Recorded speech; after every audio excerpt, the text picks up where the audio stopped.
je le dis en tant que président de la République, né après la décolonisation, dans un continent qui a 75% à moins de 25 ans. Le dialogue avec l'Afrique ne peut pas être l'otage d'un panafricanisme de bonne aloi contemporain qui utilise en quelque sorte un discours post-colonial en ayant d'ailleurs des soutiens de revers qui sont les impérialistes d'aujourd'hui. Je souhaite aussi rappeler à tout un chacun que la lutte contre l'impérialisme doit être donc intégrée dans nos gènes maintenant. Ça doit être une lutte qui se mène de façon implacable et tous les jours. Parce que beaucoup de gens n'ont pas compris ce que c'est que cette lutte jusque-là. Nous devrons nous battre pour changer de mentalité. Cette décolonisation mentale, c'est la partie la plus difficile. Et c'est pour ça que nous tenons à vous rappeler constamment qu'il faut changer de mentalité, revenir à nos sources et nous battre. Et c'est ça aussi le combat contre l'impérialisme. Toutes les occasions nous sont offertes pour pouvoir comprendre l'impérialisme, ses manifestations. La scène se passe à des milliers de kilomètres, mais les échos de la joute verbale entre Emmanuel Macron et le capitaine Ibrahim Traoré traversent les continents. Tout commence le 6 janvier 2025 lors de la conférence des ambassadeurs à Paris. Le président français, dans un discours où il défend la place de la France en Afrique, affirme avec un ton mi-sarcastique, mi-défensif. Non, la France n'est pas en recul en Afrique. Elle est simplement lucide, elle se réorganise. Je dis ça parce que quand je lis une bonne partie de notre presse et beaucoup de commentaires, les gens, regardant avec les lunettes d'hier, disent c'est terrible, l'Afrique, on est en train de disparaître. Non, on a choisi de bouger en Afrique. On a choisi de bouger parce qu'il fallait bouger. On a regardé notre relation passée, mémorielle, culturelle, on la factualise, on l'assume, on se dit la vérité. Mais on ne cède rien à la désinformation et aux ingérences. 2, nous avions une relation sécuritaire. Elle était de deux natures, en vérité. Il y a une partie, c'était notre engagement contre le terrorisme, depuis 2013. On avait raison. Je crois qu'on a oublié de nous dire merci. C'est pas grave, ça viendra avec le temps. L'ingratitude, je suis bien placé pour le savoir, c'est une maladie non transmissible à l'homme. Mais je le dis pour tous les gouvernants africains qui n'ont pas eu le courage, vis-à-vis de leurs opinions publiques, de le porter, aucun d'entre eux ne serait aujourd'hui avec un pays souverain si l'armée française ne s'était pas déployée dans cette région. Ces mots teintés de condescendance suscitent un tollé en Afrique, mais c'est la riposte cinglante du chef de la junte burkinabé, le capitaine Ibrahim Traoré, qui cristallise les tensions. Qualifiant les propos de Macron d'insultants, il déclare: Il y a une partie qui a retenu mon attention, là où il parlait d'ingratitude, et que l'ingratitude est une maladie non transmissible aux humains. Lui, il est humain, notre ingratitude n'est pas transmissible à lui. Voilà comment ce monsieur voit l'Afrique, voit les Africains. Nous ne sommes pas des humains à ses yeux. Peut-être que c'est lui qui n'est pas humain, il ne se met pas dans la classe des humains. Mais s'il y a bien un ingrat, c'est bien lui.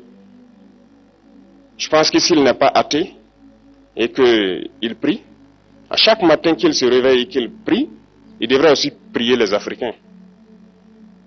Parce que c'est grâce à nos ancêtres qu'il existe aujourd'hui une France. Il devra nous prier. À ses yeux, nous ne devons pas être des humains, nous sommes plus que des humains. Ce sont des messages très forts qu'il passe. Moi, je pleure le peuple français. Mais quand même, il est bien pour l'Afrique. Il est un mal nécessaire pour nous.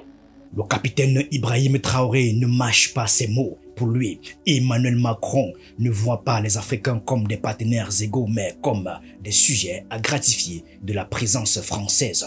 En rappelant que grâce à nos ancêtres qu'il existe une France, l'homme fort du Burkina Faso évoque le lot tribut payé par l'Afrique, notamment à travers la colonisation et les guerres mondiales où les tirailleurs africains se sont battus pour la France. Sa sortie traduit un sentiment d'exaspération partagé dans plusieurs pays africains où la présence française est de plus en plus perçue comme un vestige colonial déguisé. Quand je prends dernièrement les propos de Emmanuel Macron sur l'Afrique, eh bien tout Africain conscient devrait donc comprendre très vite tout ce qu'il a pu nous dire et qu'est-ce que ça signifie. Le général Tiani a dit il n'y a pas longtemps du changement donc de tactique ou de stratégie des forces françaises en Afrique, et je pense qu'il est venu le confirmer. Il s'agit de dissoudre et de garder un dispositif socle. Et Emmanuel Macron l'a si bien dit qu'on ne peut que le remercier pour cette sincérité. Même si certains ont voulu mettre la poudre aux yeux de leur population, mais la réalité finit par rattraper aussi. Ils ne partiront pas de certains pays. Ils ont juste dissous le dispositif. Vous ne les verrez plus dans des bases, mais dans les ambassades, ils seront là. Ils vont constituer des sociétés de sécurité pour sécuriser leurs sociétés qui existent dans ces pays-là. Mais les soldats seront là. Mais vous ne les verrez plus en tenue ou rassemblés dans des bases. C'est tout ce que ça veut dire. Ils vont se réorganiser, mais seront là. Il a parlé de politesse vis-à-vis de certains chefs d'État en leur donnant la primauté d'annoncer donc la rupture ou le départ des forces françaises. Ça nous importe peu, on peut dire. Mais tout ce que nous savons, c'est que si vous voulez une rupture avec ces forces impérialistes, c'est simple, on dénonce les accords. Tout commence par là-bas. Et je pense que l'exemple du Tchad, en tout cas, est palpable. Ils ont commencé par dénoncer les accords. Sinon, si on ne dénonce pas les accords, juste dire que les bases quittent, on n'a rien fait. Parce que le problème se trouve dans les accords coloniaux de défense qui ont été signés depuis l'indépendance. Le plus dangereux n'est pas ceux-là que vous voyez dans les bases. Le plus dangereux, ce sont les conseillers militaires. Les conseillers militaires existent dans tous ces pays. Ils ont existé au Burkina aussi jusqu'en fin 2022, jusqu'à ce que nous prenions nos responsabilités. Et qui sont ces conseillers militaires? C'est ceux-là qui sont censés mettre en pratique la politique de la France ici.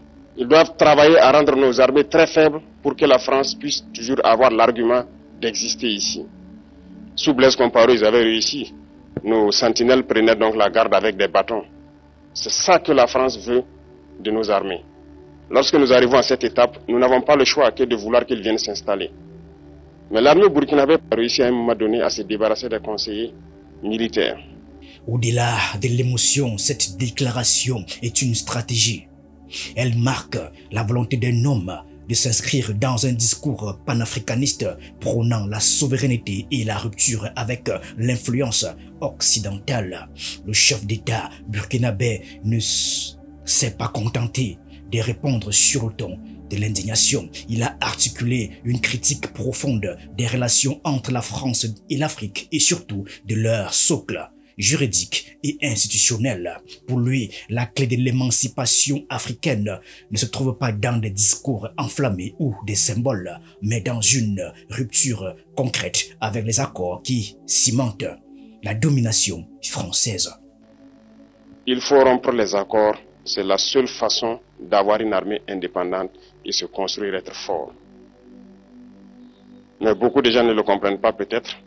Et même avec ces accords, la France choisit dans nos États des élèves officiers pour aller les former. C'est à travers ces mêmes accords. Mais en réalité, ces officiers qui partent se former pour la plupart, pour la France, ils viennent pour servir l'État français dans leur pays. Ils ne viennent pas pour servir nos pays.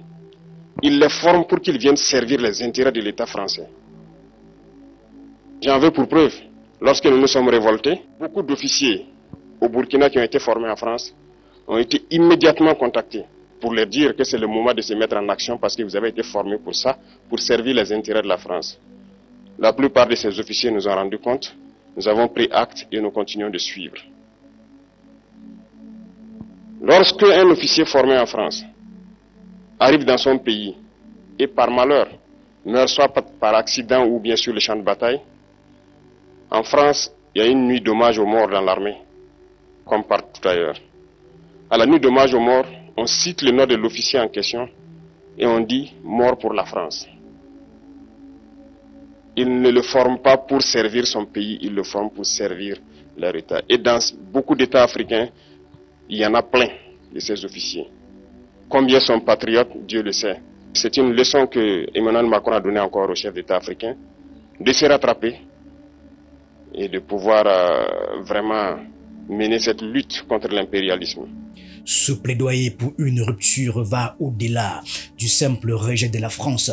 Ibrahim Traoré appelle à une révision systématique des cadres hérités du colonialisme. En se positionnant ainsi, il place la barre haut.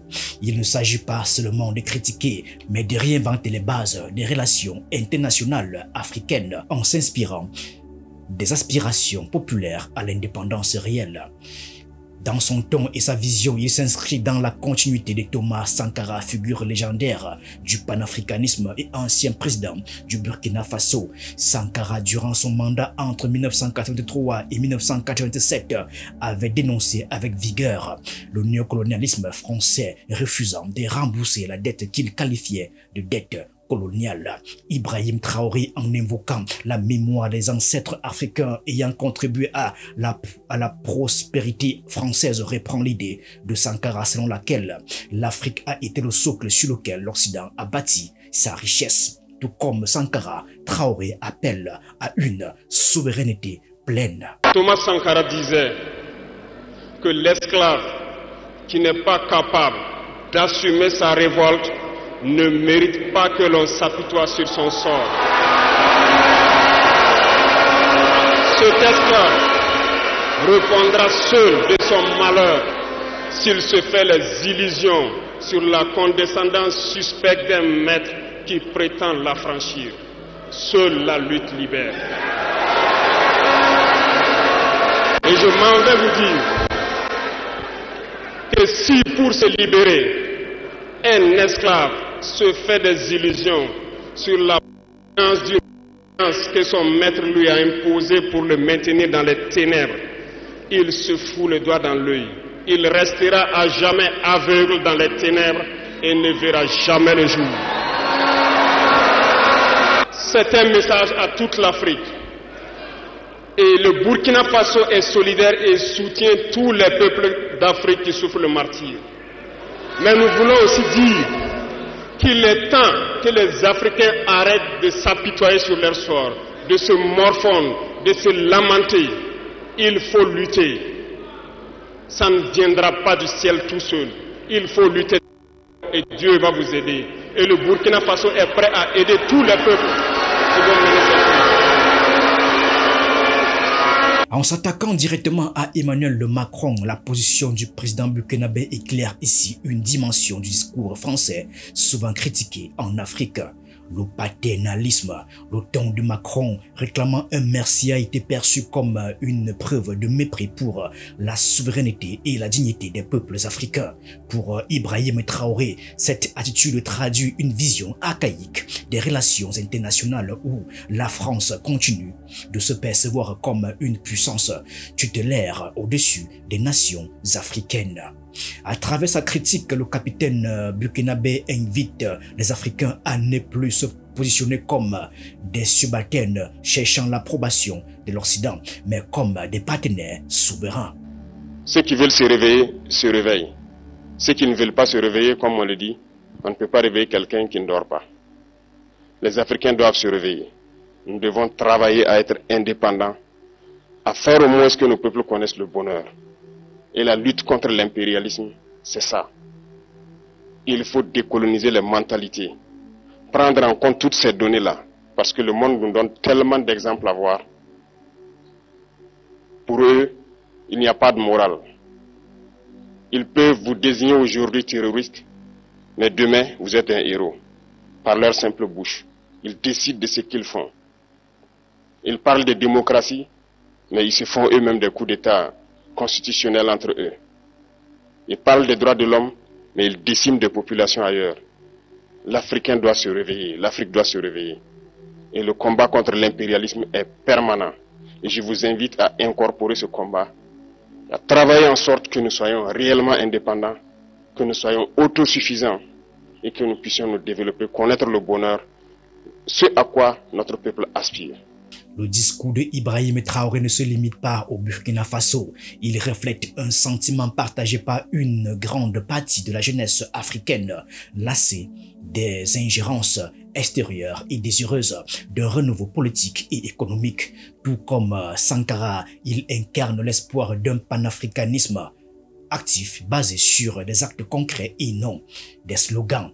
En effet, le contexte actuel marqué par l'expulsion des troupes françaises de plusieurs pays, Niger, Mali, Burkina Faso, traduit une dynamique irréversible. Ces gestes, bien qu'initiés par des gouvernants spécifiques, sont perçus comme des victoires collectives pour le continent africain. En fin de compte, Ibrahim Traoré ne se contente pas de dénoncer, il propose un projet, celui d'une Afrique souveraine, solidaire et tournée vers elle-même, à l'image des rêves brisés de Thomas Sankara. Dites-leur à tous ces peuples qui se battent, il est temps qu'ils disent la vérité à leurs dirigeants. Au Burkina Faso, lorsqu'il s'est agi pour nous de contribuer donc pour que le FDS soit équipé, les députés n'ont plus de salaire aujourd'hui. Ils n'ont que des indemnités de session. Les salaires des ministres ont été diminués au maximum et le peuple contribue. Vous ne pouvez pas lutter et vouloir que les dirigeants soient dans un luxe insultant. Les peuples doivent se réveiller et exiger cela de leurs dirigeants. Toute souffrance a une fin. La lutte que nous avons engagée est dure. Mais il faut rester la tête sur les épaules. Parce que l'arme fatale de l'impérialisme reste la manipulation à travers la communication. Sachez reconnaître les valets locaux. Sachez reconnaître les esclaves de salon. Sachez reconnaître tout cela qu'on soudoie pour venir vous vendre de force. La France, longtemps vue comme un gendarme en Afrique francophone, fait face à une crise de légitimité depuis la montée en puissance des chefs d'État comme Ibrahim Traoré au Burkina Faso ou encore Mohamed Bassoum au Niger. Plusieurs nations demandent le départ des troupes françaises. Le modèle traditionnel de coopération militaire basé sur les accords post-coloniaux est aujourd'hui remis en question. Les propos de Macron traduisent une frustration face à ce qu'il perçoit comme un manque de reconnaissance. Pourtant, pour beaucoup d'Africains, la coopération française a souvent rimé avec une ingérence économique, militaire et politique, des bases militaires omniprésentes, des soutiens à des régimes controversés ou encore des monopoles économiques entretenus par des multinationales françaises comme Total ou encore Bolloré exacerbent les critiques. On est parti parce qu'il y a eu des coups d'État. Parce qu'on était là à la demande d'États souverains qui avaient demandé à la France de venir. À partir du moment où il y a eu des coups d'État, où les gens ont dit « notre priorité, c'est plus la lutte contre le terrorisme, c'est ceci ou cela qu'importe », la France n'y avait plus sa place. Parce que nous ne sommes pas les supplétifs de putschistes. Donc on est parti. Et ensuite, on a décidé, ça c'est le deuxième volet, de réorganiser notre présence militaire. Pourquoi? Parce qu'on avait en quelque sorte une rémanence. Et on nourrissait nous-mêmes un discours post-colonial. Parce que dans les pays d'Afrique francophone, il y avait cette histoire, et donc on avait laissé une présence installée dans nos bases. Est-ce qu'elle avait encore une justification? Plus tellement. Est-ce que c'était ça le rayonnement de la France? Non. Je salue tous ceux qui ont servi, ça ne l'était plus là. Et ça n'était plus compris, c'était utilisé. C'est-à-dire que tous les réseaux d'activistes que j'évoquais venaient dire « Regardez les Français, ils ont un camp avec 2000 soldats là. Donc ils vont préparer un coup d'État. » Et toutes les désinformations possibles étaient utilisées contre nous. L'Afrique subsaharienne est un espace stratégique pour la France, tant sur le plan militaire qu'économique. Elle y trouve des ressources vitales, uranium du Niger, pétrole du Gabon et cacao de Côte d'Ivoire, pour ne citer que quelques exemples. Mais cet attachement est aussi nourri par une rivalité internationale accrue. La Chine, la Russie et même la Turquie gagnent du terrain en Afrique et proposent des alternatives économiques et sécuritaires à l'offre française. Au Sahel, par exemple, la France a perdu son rôle central dans la lutte contre le terrorisme. Les pays de la région, comme le Mali ou le Burkina Faso, se tournent désormais vers des partenaires comme la Russie, via le groupe Wagner. Et donc nous avons proposé aux chefs d'État africains de réorganiser notre présence. Comme on est très poli, on leur a laissé la primauté de l'annonce. Et vous ne trompez pas, c'est nous qui l'avons... Et parfois, il a fallu les pousser. Mais pas parce qu'on est poli, correct et qu'on se réorganise nous-mêmes, qu'il faudrait que ce soit retourné contre nous en disant « ils sont chassés d'Afrique ». Je peux vous dire que dans bien de ces pays, on ne voulait pas enlever l'armée française ou même la réorganiser, mais on l'a assumée ensemble. C'est ça le partenariat. Et donc oui, nous sommes en train d'ouvrir un partenariat de sécurité et de défense nouveau, où on aura des bases stratégiques, Djibouti en fait partie, c'est pourquoi elle est d'une toute autre nature. Je l'évoquais devant nos militaires, elle sera pérenne, stable, parce qu'elle est régionale. Et on va demander à nos partenaires de savoir exprimer leurs besoins en termes de défense. Mais on va faire plus de formation, plus d'équipements, plus de renseignements, plus de contrats aussi dans la durée de défense. On va qualifier la menace avec eux. Et on va aussi inventer une nouvelle relation, comme on l'a fait ces dernières années avec le Bénin, relation inédite, comme on va le faire avec le Nigeria, où on a commencé un dialogue stratégique qui n'existait pas jusqu'alors, ce qui était une aberration, etc. Partenariat stratégique de défense, désinhibé, mais d'avenir. Et au-delà de ça, le continent africain, c'est un continent de croissance. Et là-dessus, nous sommes trop frileux.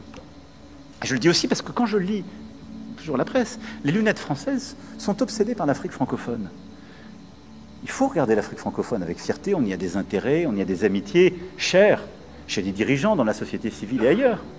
Le Cameroun offre un exemple éloquent des relations complexes entre la France et l'Afrique.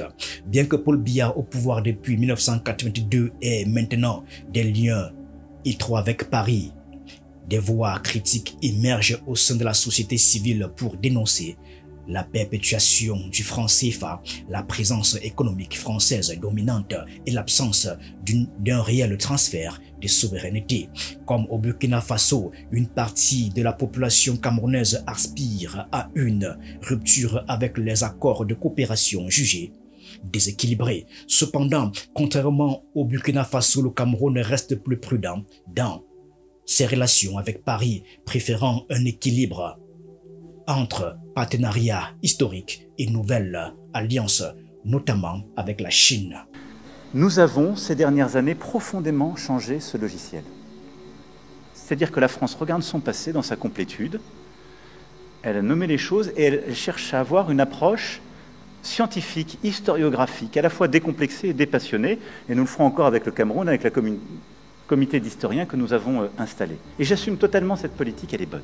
Le clash entre Emmanuel Macron et Ibrahim Traoré symbolise une fracture grandissante entre la France et ses anciennes colonies. Les propos de Macron, bien qu'intentionnés pour défendre son pays, traduisent une incompréhension des aspirations africaines contemporaines. De leur côté, des leaders comme le capitaine Traoré incarnent une nouvelle ère de contestation où la souveraineté et la mémoire historique deviennent des leviers de rupture. Pour le Cameroun et d'autres pays, la question n'est pas seulement de rompre avec la France, mais de redéfinir une coopération basée sur le respect mutuel. Car si l'Afrique n'a pas dit merci à la France, peut-être est-ce parce que cette reconnaissance-là doit être méritée par des actes et non exigée par des discours.